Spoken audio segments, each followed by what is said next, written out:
Hello everyone, I am Leena Rajput and welcome back to my YouTube channel. ये हिंदी की second video है और आज का जो टॉपिक है वो है वर्णमाला। तो चलिए स्टार्ट करते हैं। सबसे पहले हम लोग जानते हैं वर्णमाला होती क्या है। तो भाषा की सबसे छोटी इकाई क्या होती है? ध्वनि होती है और ध्वनि को ही क्या कहा जाता है? वर्ण। और वर्णों के व्यवस्थित मेल को ही क्या कहा जाता है? वर्णमाला। वर्णों के व्यवस्थित समूह को या मेल को क्या कहा जाता है? वर्णमाला। ध्वनि या फिर वर्ण क्या होती है? किसी भी भाषा की सबसे छोटी इकाई होती है। कुछ वर्णों को मिलाकर क्या बनता है? अक्षर बनता है। और अक्षरों को मिलाकर क्या बनता है? पद या फिर एक शब्द। कुछ शब्दों को अगर मिला दिया जाए तो हमें क्या मिलेगा? एक पदबंध मिलेगा। और कुछ पदबंधों को मिला दिया जाए तो क्या मिलेगा? उपवाक्य। दो या दो से अधिक उपवाक्यों को मिला दिया जाता है तो क्या बनता है? एक वाक्य। वर्ण। वर्णों की जो गणना है वो दो आधार पर की जाती है, उच्चारण की दृष्टि से और लेखन की दृष्टि से। लेकिन जो उच्चारण की दृष्टि से वर्णमाला की गणना की गई है उसको सबसे ज़्यादा उपयुक्त माना जाता है। उच्चारण की दृष्टि के आधार पर वर्ण कितने होते हैं? 45, जिनमें से 10 स्वर होते हैं और 35 व्यंजन। नेक्स्ट है लेखन के आधार पर। लेखन के आधार पर कितने होते हैं? वामन। जबकि उच्चारण की दृष्टि से कितने थे? जैसा कि अभी हमने ऊपर पढ़ा था, 45। वामन में जो होते हैं वो 13 स्वर होते हैं और 35 व्यंजन और 4 संयुक्त व्यंजन। इसमें जो 3 स्वर बढ़ते हैं वो 3 स्वर हैं ये। नेक्स्ट है स्वर।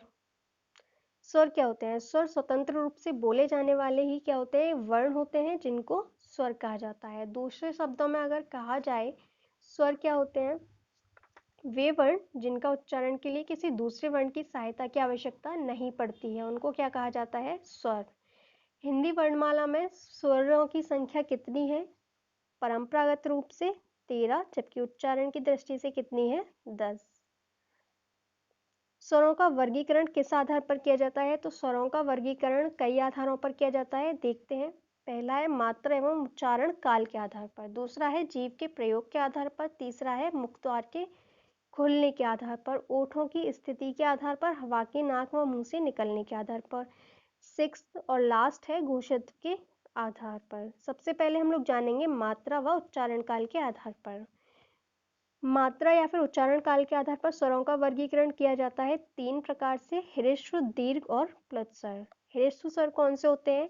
जिनके उच्चारण में कम समय लगता है या फिर इनके उच्चारण में कितना समय लगता है? एक मात्रा का। और ह्रस्व स्वर कौन कौन से हैं? अ, ई और उ। दीर्घ स्वर कौन कौन से होते हैं? ह्रस्व स्वरों से अधिक समय लगता है या फिर हम ये कह सकते हैं कि ह्रस्व स्वरों से 2 गुना समय लगता है, उनको क्या कहा जाता है? दीर्घ स्वर। दीर्घ स्वर कौन कौन से होते हैं? आ, ई, उ, ए, ओ, औ। ये होते हैं हमारे दीर्घ स्वर। नेक्स्ट आता है प्लुत स्वर। प्लुत स्वर कौन से होते हैं? दीर्घ स्वरों से भी इनको अधिक समय लगता है।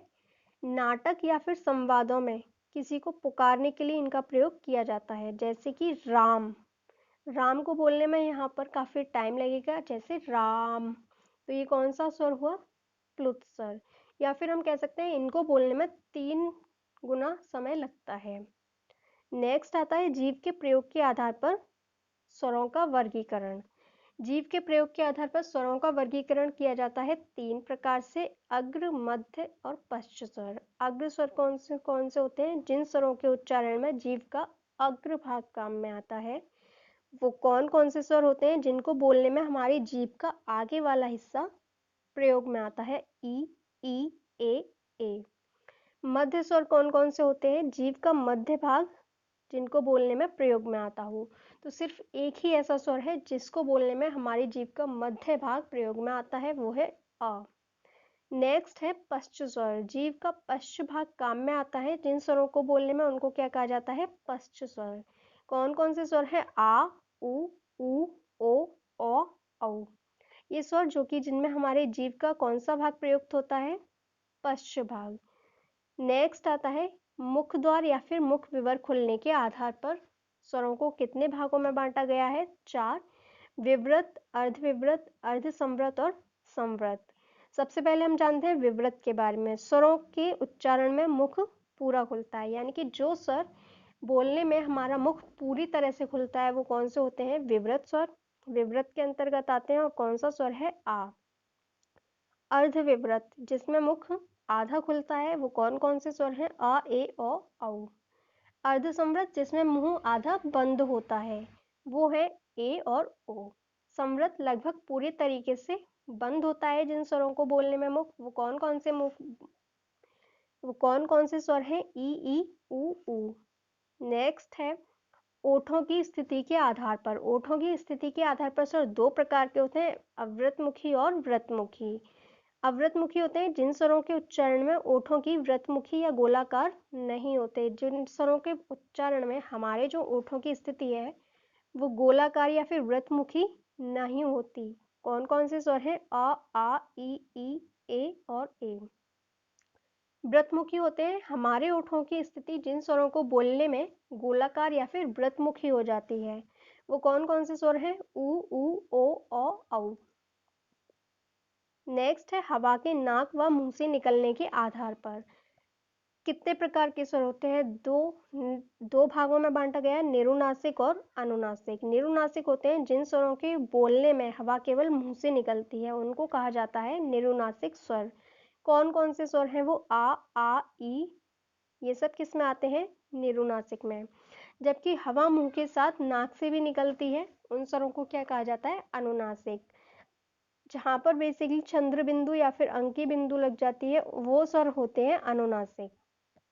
नेक्स्ट है घोषत्व के आधार पर। घोषत्व के आधार पर स्वरों को बांटा गया है सघोष और फिर अघोष।